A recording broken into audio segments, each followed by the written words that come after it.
La saison touche à sa fin pour le Real et à l'heure où j'enregistre, nous sommes à 2 jours du quatrième et dernier Classico de la saison. Un choc qui représentera l'ultime chance de l'équipe d'Ancelotti pour espérer sauver les meubles d'une longue saison marquée d'ennuis et de déboires. Avec 3 défaites, dont 2 sur des scores humiliants, la dernière en date qui a coûté une Copa que les Madrilènes étaient si proches de soulever.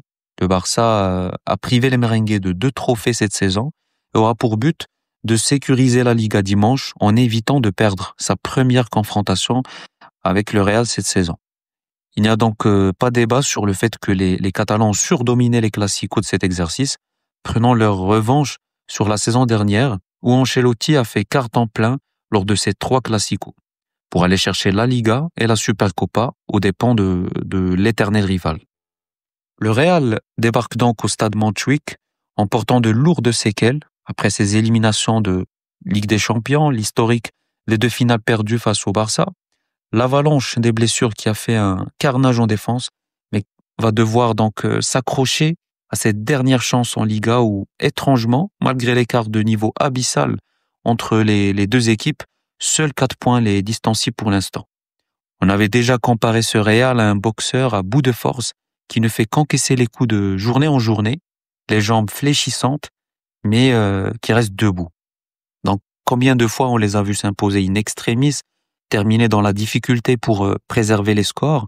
C'est ce qu'on avait vu, par exemple, la semaine dernière face au Celta, chez Getafe, le golasso de Valverde à la 93e minute pour libérer tout un stade contre Bilbao, la victoire à 10 contre 10 chez Alavés et plein d'autres scénarios pareils, fatigants surtout pour l'équipe, mais aussi pour un Barça qui n'arrivait jamais à se débarrasser de cette épine qui est le Real Madrid. C'est des petits détails qui ont peut-être aussi influencé sur l'échec récent du Barça en LDC, qui 3 jours avant son voyage en Italie a dû faire entrer ses titulaires pour éviter la surprise chez Valladolid. Cette élimination en Ligue des Champions qui pourrait représenter une aubaine pour le Real, une rencontre extrêmement exigeante à la fois sur le plan physique que psychologique pour les hommes d'Hansi Flick qui ont dû courir pendant 120 minutes avant de subir une désillusion monumentale, eux qui se voyaient en finale de LDC pour la première fois depuis 2015, à 2 minutes du coup de sifflet final. On ne sait donc jamais, peut-être que ça les rendra plus forts, que ça sera une motivation de plus pour compléter le succès national, mais là au moins on n'aura pas affaire à un Barça invincible qui marche sur l'eau. Et là je pense que pour les joueurs qui ont suivi le match, ils l'ont très bien compris. Toutefois, il faudra maintenir à l'esprit que les locaux peuvent très bien se contenter du nul et garder 4 points d'avance à 3 journées de la fin. Un score de parité aura donc le goût de la défaite pour le Real. C'est un facteur important qui pourrait conditionner pas mal d'éléments dans l'approche tactique que les 2 coachs proposeront. Il est donc évident qu'en cherchant à marquer, le Real laissera des espaces et là, il faudra être extrêmement vigilant en défense pour ne pas prendre l'eau. Ne pas prendre l'eau parce que le Barça est l'équipe qui marque le plus cette saison en Espagne avec 91 buts en 34 matchs, soit 22 buts de plus que les Merengues. Défensivement, par contre, les 2 équipes affichent une égalité parfaite avec 33 buts concédés. Le Barça pourra compter sur Lewandowski qui a joué les prolongations au milieu de semaine, à voir s'il sera bien titulaire, et aussi sur le retour de Baldé qu'on voit malgré tout mal démarrer après un mois d'inactivité. Koundé, quant à lui, est écarté. Yamal, Rafinha ou encore Pedri seront tous présents. Côté Real, Ancelotti, qui n'a finalement pas l'embarras du choix, devrait être obligé de répéter le même 11 aligné face au Celta, avec probablement une petite interrogation sur le positionnement de Valverde. Est-ce qu'il sera milieu de terrain ou latéral droit si jamais il a peur d'une contre-performance de Lucas Vazquez, mais je pense que ça ce sera peu probable, et aussi le choix qu'il devra faire entre Ceballos et Modric. Mais moi, personnellement, je ne change pas le 11 de la semaine dernière. Je garde le 11 qui a commencé face au Celta.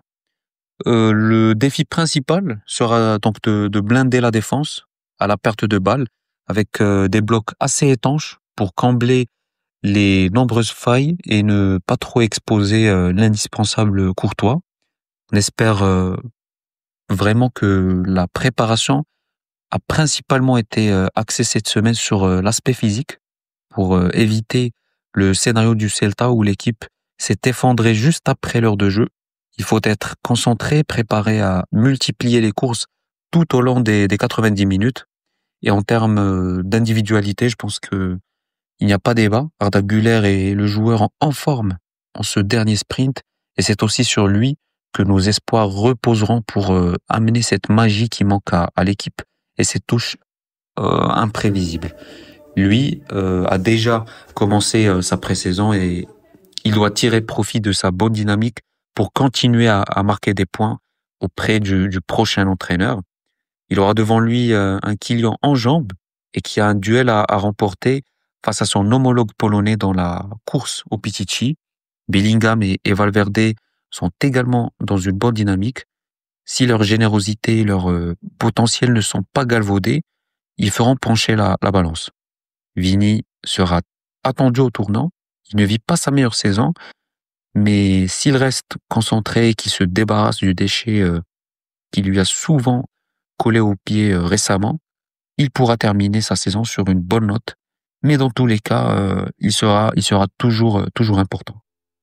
J'espère aussi que Ceballos, s'il est titulaire, retrouvera enfin son niveau d'avant-blessure parce que ses qualités ont beaucoup manqué au milieu de terrain. En sortie de banc, à part Vallejo, Jacobo et quelques autres options du Castilla, Ancelotti n'aura pas assez de munitions défensives, mais il aura de l'expérience devant avec Modric, Rodrigo, à moins qu'il ne soit titulaire, mais ça m'étonnerait au vu de sa forme actuelle. Brahim, qui me déçoit beaucoup cette saison, il donne l'impression que le statut de remplaçant lui suffit et il ne démontre presque rien pour titiller la hiérarchie. Il a eu beaucoup d'entrées en jeu ratées. Je pense à la finale de Supercoupe ou de Copa face au Barça. Il a aussi fait une entrée terne contre le Celta, un raté face à face avec le gardien. Mais bon, j'espère pour lui aussi que la saison prochaine sera meilleure. Il y aura Hendrik comme profil de pur avant-centre.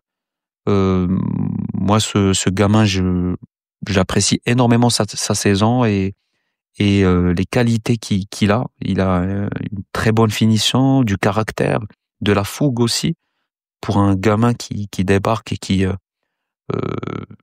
vit sa première saison en Europe au Real Madrid. Je pense que par rapport à son temps de jeu aussi, à son statut, c'est une première saison réussie. Ça lui servira d'apprentissage et à lui maintenant de aller chercher plus de responsabilités à partir de la saison prochaine. Pour résumer, il faudra donc accepter de souffrir, se battre à la perte de balles, mais en même temps être le plus efficace possible en phase offensive. La concentration sera la clé d'une victoire qui se jouera encore une fois sur les détails.